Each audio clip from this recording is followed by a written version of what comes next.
আসসালামু আলাইকুম। আশা করি সবাই ভালো আছেন। একটা বাস্তব অতি সাম্প্রতিক সময়ে আমার দেখা একটা বাস্তব যে একটা ঘটনা সেটা শেয়ার করি এবং এরপরে বোঝা যাবে যে এর দায়টা বা দায়ভারটা কার বা এর পরিণতি কী। আমি অতি সম্প্রতি একটা ফেসবুকের স্ট্যাটাসে একজন আমার ফ্রেন্ড লিস্টের একজনের স্ট্যাটাস থেকে দেখলাম যে একটা মেয়ে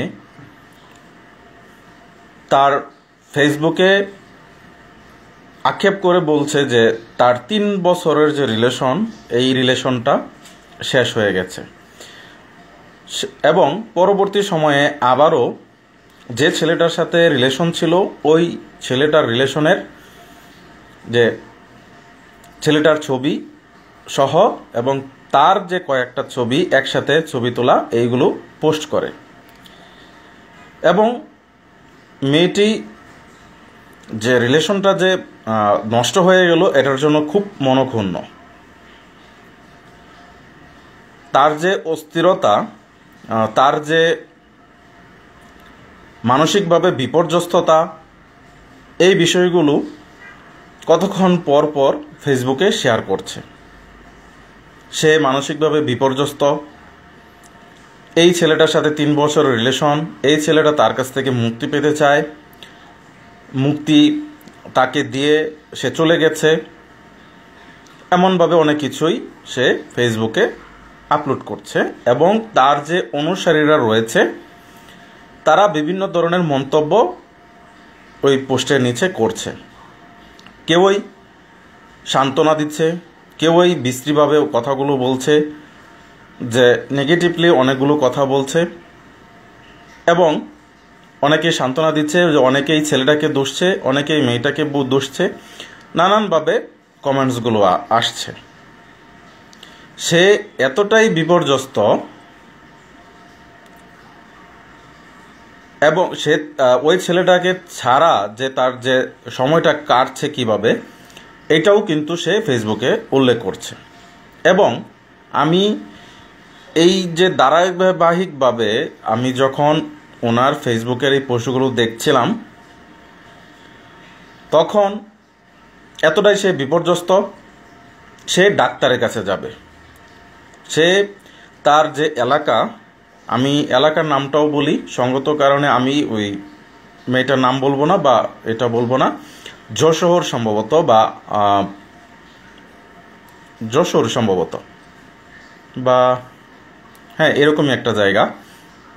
সে এখান থেকে তার যে জায়গা কর্মস্থল, সে কর্মস্থল থেকে নিজের এলাকায় সাইকিয়াট্রিস্টকে দেখানোর জন্য সে যাচ্ছে, সাথে তার মা মেয়ে একসাথে যাচ্ছে। মেয়ের যে রিলেশন ব্রেকআপ হয়েছে, এই রিলেশন ব্রেকআপের জন্য মন খারাপ, মানসিকভাবে বিপর্যস্ত, এর জন্য সাইকিয়াট্রিস্ট দেখাবে, ডাক্তার দেখাবে কিভাবে এখান থেকে উত্তরণ পাওয়া যায়। মেয়ে নিয়ে যাচ্ছে মাকে বা মা নিয়ে যাচ্ছে মেয়েকে। এটাও শেষ না, এর পরবর্তীতে ডাক্তারের চেম্বারে বসে বিষগ্ন মন নিয়ে সে ফেসবুকে দিচ্ছে এবং যখন ডাক্তার দেখলো, ডাক্তার যে ব্যবস্থাপনা দিল সেই ব্যবস্থাপনার ছবিটাও ফেসবুকে আপলোড করলো।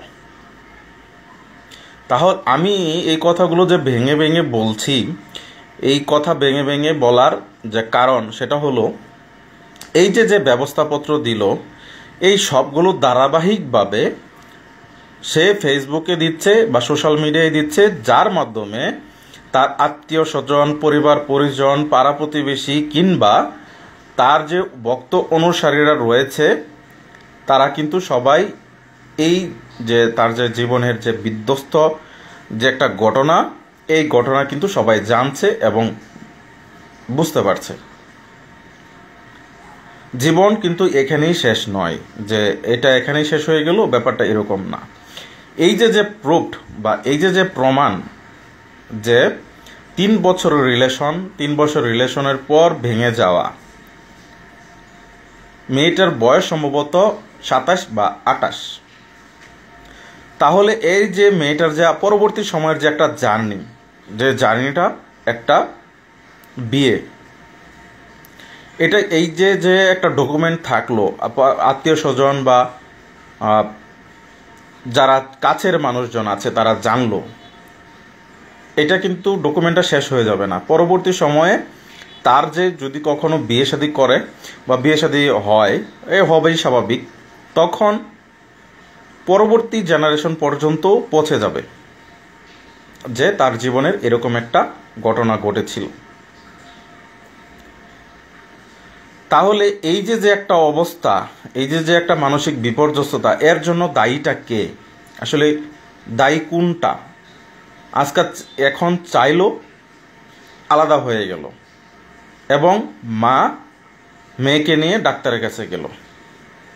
তাহলে এই যে যে একটা বিপর্যস্ততা, এই যে যে একটা একটা মানসিক শক যদি আমরা বলি, তাহলে এইটার যে যে এইগুলোর যে ভিতর দিয়ে যাচ্ছে, এই যে যে কষ্ট, এই যে যে একটা বেদনা, এই যে মেয়েটা যে যাচ্ছে বা ওই ছেলেটা যে 3 বছর রিলেশন করার পর একদম মন থেকে ভুলে গেল, হয়তো ধরে নিলাম যে হয়তো ছেলেটা জানছে বা জানতে পেরেছে যে এরকম অবস্থা, তারপরেও সহানুভূতিশীলতা দেখানোর জন্য কোনো অপশন নেই বা আসলো না। এই যে যে একটা দূরত্ব, এই দূরত্বর জন্য বা এইটার জন্য আরও যদি খারাপ যদি কিছু ঘটে, তাহলে এর জন্য দায়ী কে? এর জন্য কি এই মেয়ে দায়ী, বা এর জন্য কি ছেলে দায়ী, বা আত্মীয় স্বজন দায়ী, বা বাবা মা দায়ী, গার্জিয়ান দায়ী?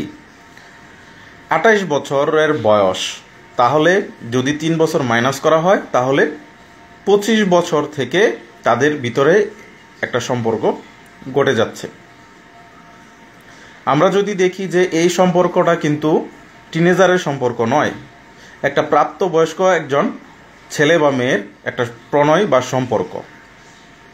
এই 3 বছরের প্রাপ্তবয়স্ক কোন পর্যন্ত গিয়ে ঠেকেছে সেটা আমি ভিডিওতে বা স্পষ্টভাবে আমি করছি না, কিন্তু পরবর্তী যে জার্নিটা আছে ছেলে বা এই মেয়েটার, এটা কি এখানেই শেষ? এই বুক করাটা কি এখানেই শেষ? পরবর্তী সময়ে কি এই যে এর যে ফলাফল বা সাইড এফেক্ট, এটা কি পড়বে না? তাহলে এই যে যে শিক্ষিত হওয়া, এই যে যে স্মার্টনেস বা এই যে যে আধুনিকতা, এই আধুনিকতা গিয়ে ঠেকেছে 25 থেকে 28 বছর পর্যন্ত, 3 বছর। অথচ এই সময়ে একটা ভালো একটা ঘর সংসার হওয়ার কথা ছিল, একটা এমন অবস্থা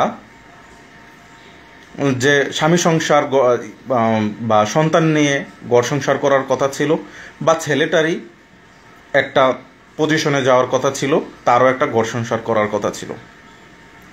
যে সময়ে বা যে বয়সে এসে এ অবস্থাটা হয়েছে, এ অবস্থাটা আসলে একদম অত্যন্ত বেদনাবহুল।